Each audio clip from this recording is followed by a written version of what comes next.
Pasalnya, pemerintah telah berkomitmen untuk memberikan gaji ke-13 dan THR secara utuh pada tahun ini, setelah tahun lalu dipotong karena adanya pandemi COVID-19. Direktur Jenderal Anggaran Kementerian Keuangan Askolani menjelaskan, pemerintah akan memberikan gaji ke-13 dan THR tetap utuh meskipun masih dalam situasi pandemi. Di saat gaji dan pendapatan sejumlah pekerjaan terdampak corona, hal tersebut tidak berlaku bagi PNS. Direncanakan pemberian THR dan gaji ke-13 dalam tahun 2021 secara full, kata Direktur Jenderal Anggaran Kementerian Keuangan Askolani kepada CNBC Indonesia beberapa waktu lalu. Menurutnya, anggaran untuk THR dan gaji ke-13 sudah dimasukkan dalam Anggaran Pendapatan dan Belanja Negara (APBN) 2021. Oleh karenanya, ini diharapkan bisa membantu para PNS untuk tetap melakukan belanja. Saat ini rencananya sama dengan kebijakan sebelum COVID-19. Nanti akan dilakukan monitoring implementasinya di 2021 sebelum dilaksanakan, kata Askolani. Kebijakan THR dan gaji ke-13 PNS sudah tercantum di dalam Undang-Undang APBN tahun 2021 dan masuk di dalam alokasi yang telah diperhitungkan di dalam alokasi dasar formula untuk daerah yaitu D-nya alokasi umum, DAU, daerah. Adapun total DAU termasuk di dalamnya komponen gaji 13 dan THR sebesar Rp 390,2 triliun. DAU sebagaimana dimaksud pada ayat 12, telah memperhitungkan formasi calon pegawai negeri sipil daerah, pegawai pemerintah dengan perjanjian kerja, gaji ke-13, ke-13, dan tunjangan hari raya, tulis salah satu pasal di UU APBN 2021.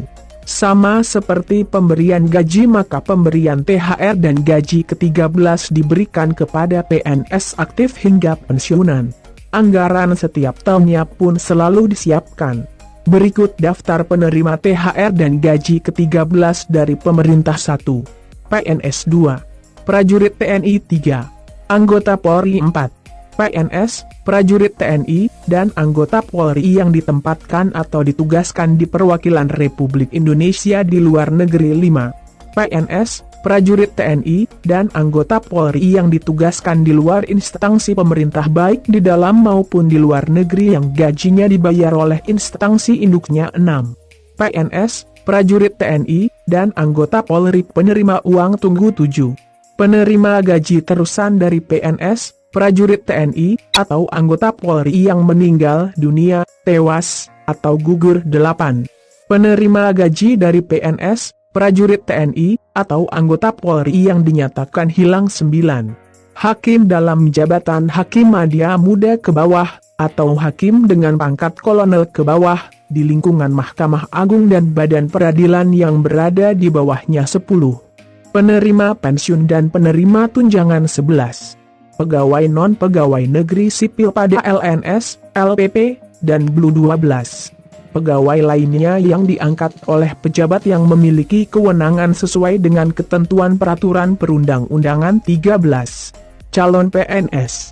Saat ini, besaran gaji PNS diatur di dalam peraturan pemerintah, PP, nomor 15 tahun 2019.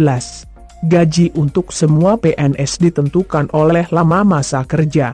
Rincian gaji berikut rincian gaji PNS golongan IV berdasarkan PP 15/2019, golongan 1.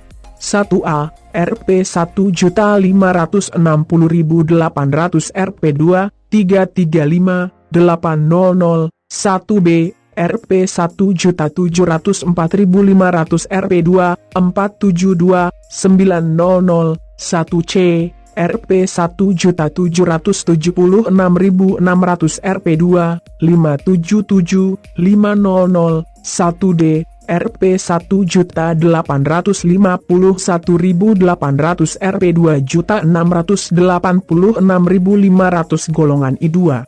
2A, Rp 2.022.200 Rp3, 373.600, 2B, Rp 2.208.400, Rp 3.516.300, 2C, Rp 2.301.800, Rp 3.665.000, 2D, Rp 2.399.200, Rp 3.820.000 golongan 3.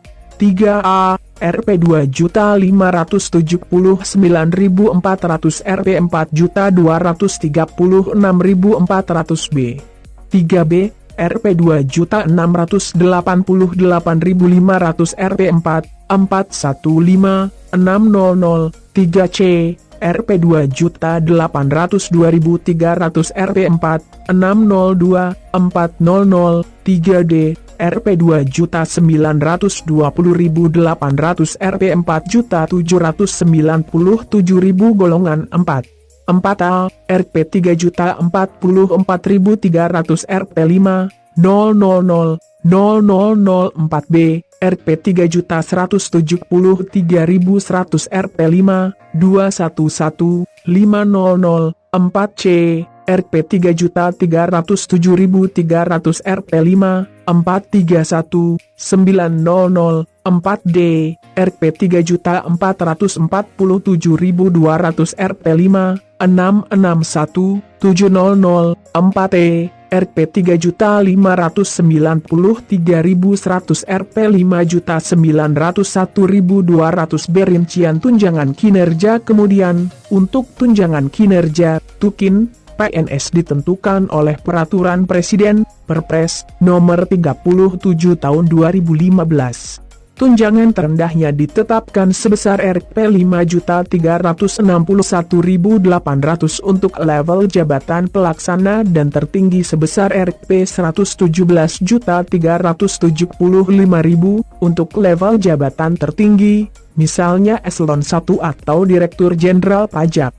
Berikut rincian Tukin PNS DJP berdasarkan Perpres 37/2015, Eselon 1, peringkat jabatan 27 Rp 117.375.000, peringkat jabatan 26 Rp 99.720.000, peringkat jabatan 25 Rp 95.602.000, peringkat jabatan 24 Rp 84.604.000, Eselon 2, peringkat jabatan 23 Rp 81.940.000, peringkat jabatan 22 Rp 72.522.000, peringkat jabatan 21 Rp 64.192.000, peringkat jabatan 20 Rp 56.780.000, Eselon 3 ke bawah, peringkat jabatan 19 Rp 46.478.000, peringkat jabatan 18 Rp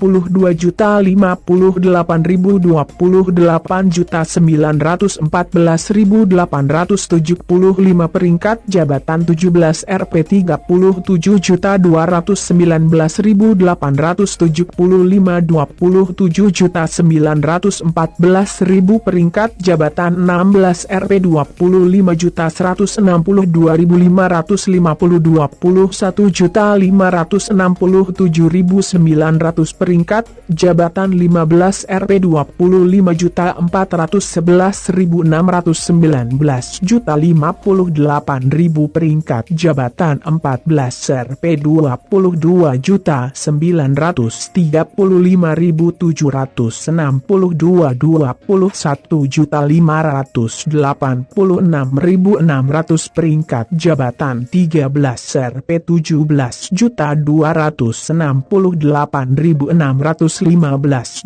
110.025, peringkat jabatan 12 Rp 15.417.937, 11.306.487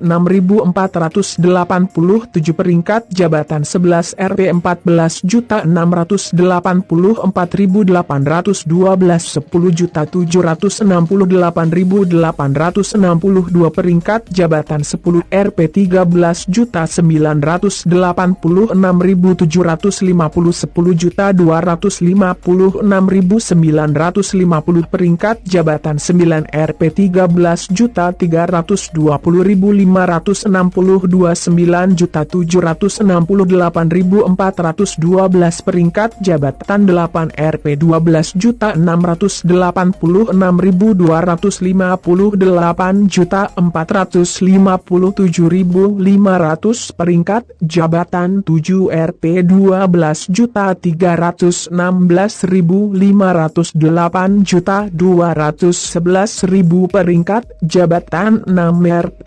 7.673.375 peringkat jabatan 5 Rp 7.171.875 peringkat jabatan 4 Rp 5.361.800 setidaknya ada 4 jabatan fungsional yang mendapatkan tambahan tunjangan. Mereka adalah Pembina Teknis Perbendaharaan Negara, Analis Pengelolaan Keuangan Anggaran Pendapatan dan Belanja Negara, APBN, Analis Perbendaharaan Negara, dan Peranata Keuangan APBN. Dasar hukum tunjangan tersebut diatur dalam Peraturan Presiden, Perpres 3/2021, Perpres 4/2021, Perpres 5/2021, dan Perpres 6/2021. Dalam Perpres 3/2021 dijelaskan bahwa besaran tunjangan untuk 3 jabatan fungsional, di antaranya Pembina Teknis Perbendaharaan Negara penyelia sebesar Rp 960.000,00 dan kedua Pembina Teknis Perbendaharaan Negara Mahir mendapatkan Rp 540.000,00. Lalu ketiga Pembina Teknis Perbendaharaan Negara Terampil mendapatkan Rp 360.000,00.